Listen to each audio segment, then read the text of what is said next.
Okay, let's get now to new polling that really tells us a lot about what we need to know about electoral strategy in 2020.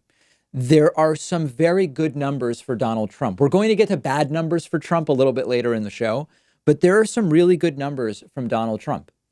Those numbers are that 62% of his supporters say there is nothing he could do, even hypothetically, that would cause them to abandon Donald Trump.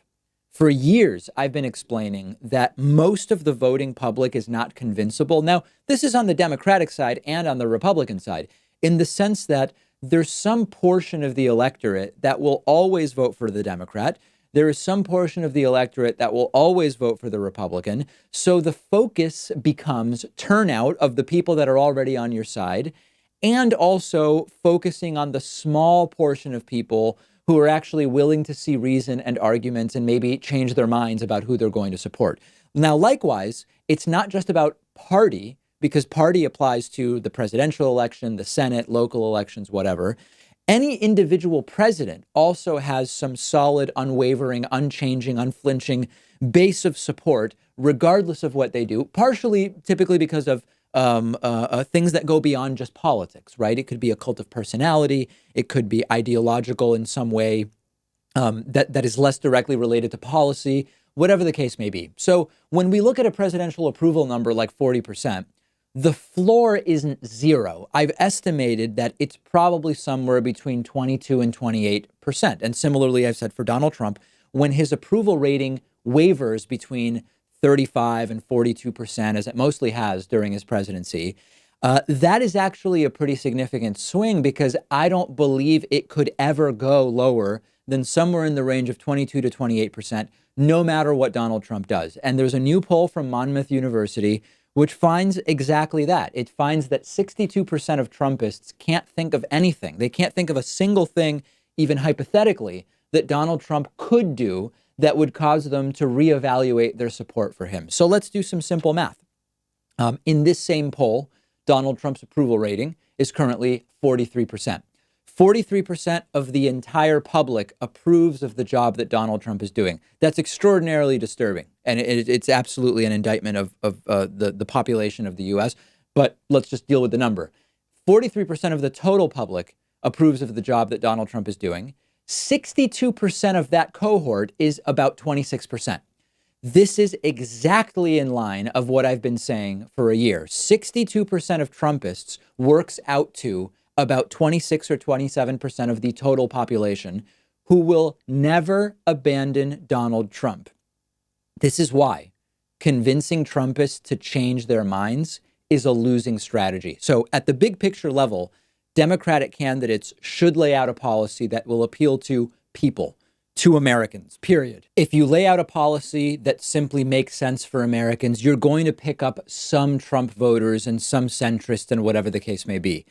But as a strategy in the nitty gritty, our goal is to get the vote out from people who are already on our side. Because remember, nearly 2/3 of the Trumpists will never change their minds, even if, as Donald Trump likes to say, he starts shooting people on Fifth Avenue. So two things I want to say about this. This is very relevant to impeachment. What I mean by that is impeachment will only remove Donald Trump more quickly than voting him out in November of 2020, which is just 12 months away at this point, if Trump truly loses the support of the Republican Party. And we're only 12 months away. We're probably coming to the end of that window as well. Because remember, Republican senators are tools. They are worthless bottom feeders who put their fingers to the wind, and they're not going to do what is right for the country. They are going to do what is politically expedient. If the Republican base turns against Trump, okay, Republican senators might also turn against Trump. But 62% of Republicans are telling us that they will never, ever, no matter what Trump does, turn against him. Never mind, by the way, that normal people already would have turned against Trump for what he's already done. 62% of Trumpists say they will never turn against Trump. That means no impeachment. Republican senators are not going to jump on the bandwagon, so to speak, even if deep down they think it's the right thing to do, if nearly 2/3 of Trumpists never get behind impeachment. So it's time to really start thinking about legacy here, in a sense. Whatever age group you are in next year, an election year, whether it's millennials, whether you'll be 18 and it'll be your first opportunity to vote in a presidential election, whether you're a baby boomer, everyone. What is the legacy of your generation going to be with regard to what you did about Trump? Did you support him? Wow. Wow. Did you stand aside and allow him to be elected? Still not good. Or are you actually going to be a part of the solution? Because 2020 is a potential inflection point, okay? Everything that has been building, Democrats taking the House in 2018, Democrats with some big wins yesterday in state elections in Kentucky and in Virginia, and one of the narrowest defeats for Democrats in Mississippi in the gubernatorial election in a very long time. This is all building to a possible inflection point in 2020. And there's two ways that it could go. Either we start to pull back the insanity and go back to something that makes sense or a little more sense, or do we go completely off the rails into a lame duck Trump that will be further uninhibited, that will be more corrupt, that will be more briberous? I don't know if that's really a word. I know which side I'm going to be on. I hope most of you will be joining me on that right side of history.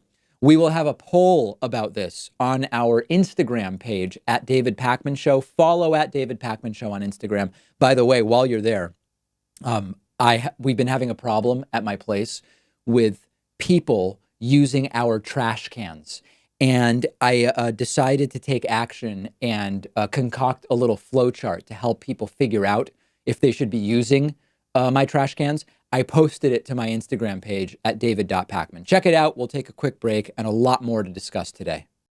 I am thrilled to tell you that today's episode is sponsored in part by Blinkist.com/Pakman. Blinkist is a really unique service for your phone, tablet, and web browser. And it is incredibly useful for people like me who love books and learning but are busy. Blinkist takes the best and most popular nonfiction books and condenses them into 15-minute audiobooks. I'm sure that if you're like me, you have a very long list of books that you've been meaning to read. You only have so many hours in the day, and that's why Blinkist is so amazing. They take the most important information, the themes, the insights from each book, and they distill it into a 15-minute audiobook that you can listen to in one sitting. I've listened to a ton of books on Blinkist. Our audience can get a 7-day free trial by going to Blinkist.com/Pakman. If you're watching on YouTube, I put a link in the description. I have listened to Blinkist books about economics, about political science, about history, about science. So many interesting things. And after the free trial, if you like it, you can continue enjoying thousands of condensed audiobooks for about $5 a month. Go to Blinkist.com/Pakman. That's BLINKIST.com/PAKMAN.